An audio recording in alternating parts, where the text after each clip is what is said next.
Hello everyone, आप सभी का ऑल एग्जाम स्टडिंग में बहुत बहुत स्वागत है। आज हम आपके लिए बहुत सुंदर टॉपिक को लेकर के आया हूं, जिस टॉपिक का नाम है बाल विकास में प्रशिक्षण के स्थानांतरण। बाल विकास में प्रशिक्षण के स्थानांतरण।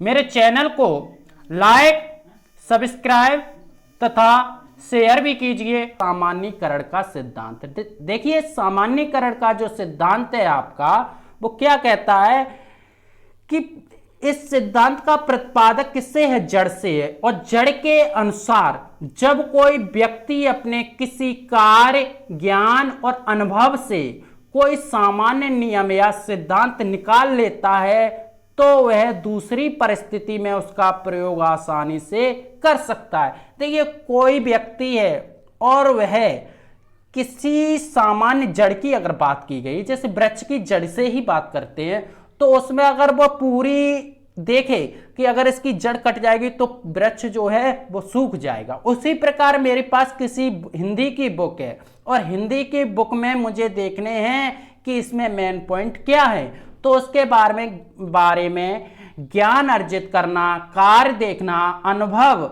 यही क्रिया को सिद्धांत निकाल लेते हैं तो उसका प्रयोग आसानी से हम कर लेते हैं। ठीक है, आगे अगर हम बात करते हैं तो ये दो तत्व सिद्धांत, इस सिद्धांत के अनुसार, ठीक है, इस सिद्धांत के अनुसार स्पीयरमैन ने कहा है कि, देखिए स्पीयरमैन ने क्या कहा है कि स्पीयरमैन ने बुद्धि दो प्रकार की होती है, ये कहा है। देखिए, अगर हम बात करते हैं तो स्पीयरमैन ने बुद्धि भी दो प्रकार से बताई है। देखिए, एक तो हो गई आपकी सामान्य बुद्धि और दूसरी हो गई आपकी विशिष्ट बुद्धि। ठीक है, आमतौर पर जीवन में सामान्य बुद्धि का ही प्रयोग किया जाता है। आमतौर में यानी अधिकतर सामान्य बुद्धि का ही प्रयोग किया जाता है, जहां तक विशिष्ट बुद्धि का प्रश्न आता ही नहीं है। हर व्यक्ति में भिन्न होती है, ये बात याद रखना आप लोग। हर व्यक्ति में, एक व्यक्ति हुआ और एक दूसरा व्यक्ति हुआ, एक पढ़ा लिखा है, एक नहीं पढ़ा लिखा है, तो दोनों की बुद्धि में थोड़ा अंतर होगा। ये हमारा स्पीयरमैन ने कहा है कि अधिकतर लोग जो होते हैं वो सामान्य बुद्धि की ही वरीयता देते हैं, लेकिन विशिष्ट बुद्धि को नहीं यूज करते हैं। ये हमारा किसने कहा? स्पीयरमैन ने। आगे भी बताया स्पीयरमैन के अनुसार, ठीक है, स्पीयरमैन के अनुसार अंतरण विशिष्ट योग्यता में न होकर सामान्य योग्यता में होता है। ठीक है, इसका अंतरण जो होता है वो विशिष्ट योग्यता में ना होकर सामान्य योग्यता में होता है। अब देखिए, इसमें बताया आदर्शों के सिद्धांत। देखिए, आदर्शों के सिद्धांत की अगर हम बात करते हैं तो आदर्शों के सिद्धांत में इसके प्रतिपादक जो हैं बागले। कौन है? बागले। बागले के अनुसार अंतरण का संबंध इतना वस्तु या बातों से नहीं होता है जितना उस बात को अंतरित करने वाले व्यक्ति के आदर्शों से होता है। ध्यान रखना, आदर्शों का जो सिद्धांत दिया है बागले ने, उन्होंने कहा है कि जितना संबंध वस्तु या बातों से नहीं होता है, जितना उसकी बातों के अंतरित वाले व्यक्तियों के आदर्शों से होता है। ध्यान रखना, ठीक है। आगे देखिए, पूर्ण आकारवाद सिद्धांत। अब इसे भी समझ लीजिए, पूर्ण आकारवाद का सिद्धांत क्या है? तो पूर्ण आकार का सिद्धांत किसने दिया है? सबसे पहले इसे याद रखो, गेस्टाल्ट वादियों ने। ठीक है, गेस्टाल्ट वादियों ने किया है। इसका सिद्धांत का प्रतिपादक किसने किया है या इसके प्रतिपादन कौन है? गेस्टाल्ट वादियों। ठीक है, यह मनोविज्ञान सूझ को अधिक महत्व देते हैं।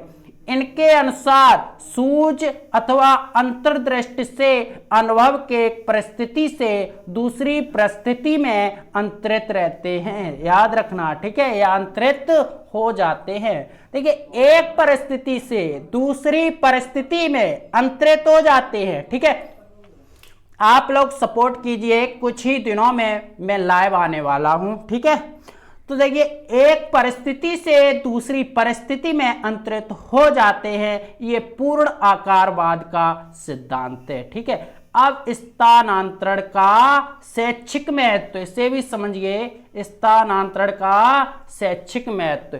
स्थानांतरण का शैक्षिक महत्व है कि अध्यापकों को कक्षा में अपने विद्यार्थियों को सामान्य सिद्धांतों की अधिक जानकारी देनी चाहिए अथवा विशिष्ट सिद्धांतों को कम। ठीक है, यानी अध्यापकों को जो सिद्धांत में बताया गया है शैक्षिक महत्व में कि एक कक्षा में अपने विद्यार्थियों को सामान्य सिद्धांतों की अधिक जानकारी देनी चाहिए लेकिन विशिष्ट सिद्धांतों की कम।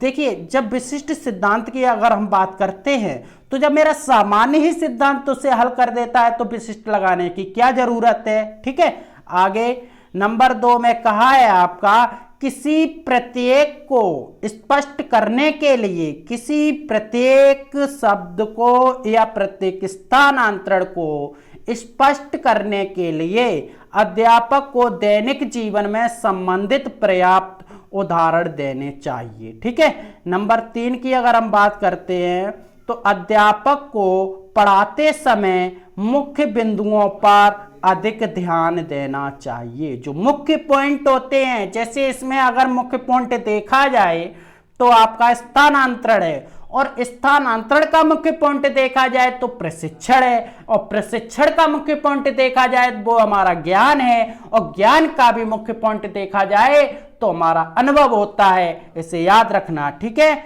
आगे बात करते हैं। स्थानांतरण का पाठ्यक्रम निर्माण में विशेष महत्व है, अतः पाठ्यक्रम में जीवनोपयोगी यानी जीवन में उपयोगी विषयों का स्थान देना चाहिए। ठीक है, आगे नंबर 5 की बात करते हैं। छात्रों को नकारात्मक अंतरण का अवसर नहीं दिया जाना चाहिए। मेन पॉइंट ये होता है शिक्षक का कि छात्रों को कभी भी नकारात्मक अंतरण का यानी नकारात्मक पॉइंट का अवसर नहीं दिया जाना चाहिए। आगे छात्रों से अधिक सामान्य कारण करवाए जाने चाहिए। ठीक है, नंबर आगे की बात करता हूं। शिक्षक पढ़ाते समय, जो शिक्षक होता है टीचर अध्यापक पढ़ाते समय सह संबंध के सिद्धांत को अपनाए। और सह संबंध क्या होता है इसे भी समझ लो। सह संबंध होता है कि जब शिक्षक पढ़ाता है तो उसमें बच्चों का जो साथ देना, बच्चे किसी पॉइंट पर अगर कंफ्यूज हो रहे हैं तो उसे समझाना, वही आपका सह संबंध होता है। ठीक है, आगे बात करते हैं। शिक्षक बालक को किताबी कीड़ा न बनाए बल्कि उन्हें कार्यानुभव के माध्यम से शिक्षा प्रदान करे। अब देखिए अगर शिक्षक जो होगा बच्चों को किताब से ही कीड़ा बना दे, यानी ये कहें कि किताब को पढ़ो समझ में आ जाएगा। अब ऐसे तो अगर बच्चे में बुद्धि हो तो पढ़ने क्यों जाएगा, सीधी सी बात है।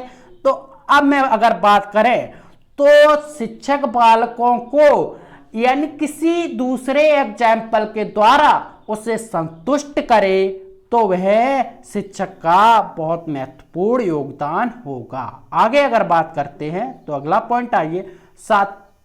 छात्रों को उनकी भविष्य की योजनाओं के अनुरूप शिक्षा दी जानी चाहिए। ठीक है, आगे छात्रों को नियमित रूप से स्थानांतरण के अवसर प्रदान किए जाने चाहिए। ठीक है, यानी छात्रों को नियमित रूप से डेली यानी कि लगातार स्थानांतरण के अवसर प्रदान किए जाने चाहिए। अगला पॉइंट है आपका कि शिक्षक, ठीक है, शिक्षक जो है आपका बालक की मानसिक योग्यताओं एवं व्यक्तिगत विभिन्नता के अनुसार पाठ विषय एवं शिक्षण विधियों का चयन करना चाहिए तथा स्थानांतरण के लिए अनुकूल परिस्थितियां प्रदान करनी चाहिए। तो इस पॉइंट में क्या बताया कि शिक्षक को बालक की मानसिक योग्यता के अनुसार उसे व्यक्तिगत विभिन्नताओं के बारे में और उसको विषय के बारे में उसकी शिक्षण विधियों को बताना चाहिए।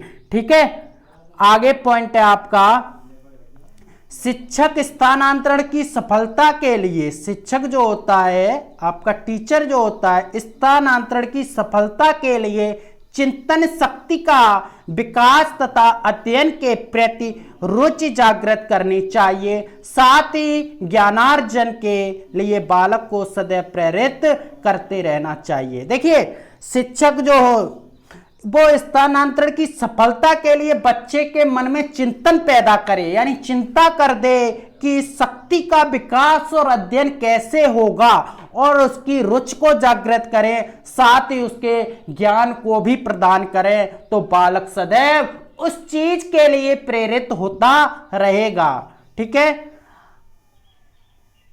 मेरे इस पीडीएफ को आप डिस्क्रिप्शन लिंक से डाउनलोड कर सकते हैं, मेरा सपोर्ट कीजिए। आज के लिए मैं आपके बहुत अच्छा टॉपिक लेकर के आया हूं जो आपका बाल विकास में है, प्रशिक्षण के स्थानांतरण। मेरे चैनल को लाइक, सब्सक्राइब तथा शेयर करना ना भूलें। धन्यवाद।